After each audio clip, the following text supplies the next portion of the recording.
युवा सेनेच्या बैठकीत रामदास कदम आणि त्यांचा मुलगा सिद्धेश कदम यांच्या आक्षेपार्ह भाषेमुळे कार्यकर्त्यांमध्ये प्रचंड रोष असल्याचं समजतंय। आज संध्याकाळी सिनेट निवडणुकीच्या साठी सेना भवनात बैठक पार पडलेली होती, त्या दरम्यान ही घटना घडल्याचं समजतंय।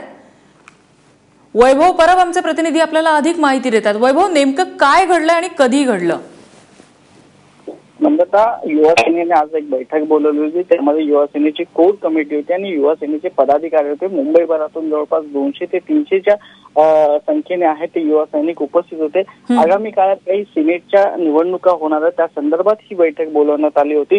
परंतु रामदास कदम यांचे पुत्र आहेत सिद्धेश कदम यांनी अक्षरशः युवा सेनेच्या कार्यकर्त्यांची लायकी काढली। त्यामुळे युवा सैनिकांमध्ये एक संतापाची लाट आपल्याला पाहायला मिळाली।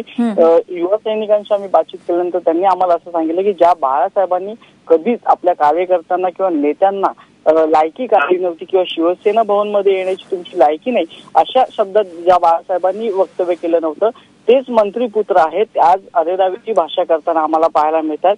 रस्त्यावरचे तळागाळातले जे कार्यकर्ते आहेत त्यांना जर अशी वागणूक मिळाली तर पुढे काय होणार, अशी एक संतापाची लाट आहे आणि याचा परिणाम आहे तो आगामी सिनेटच्या निवडणुकीमध्ये पाहायला मिळू शकतो। आणि कुठेतरी एक घराणीशाही बुकळल्यामुळे युवा सैनिकांमध्ये ही खंत आपल्याला पाहायला मिळते। नम्रता, वैभव, रामदास कदम किंवा सिद्धेश कदमांशी या संदर्भात काही बोलणं झालं?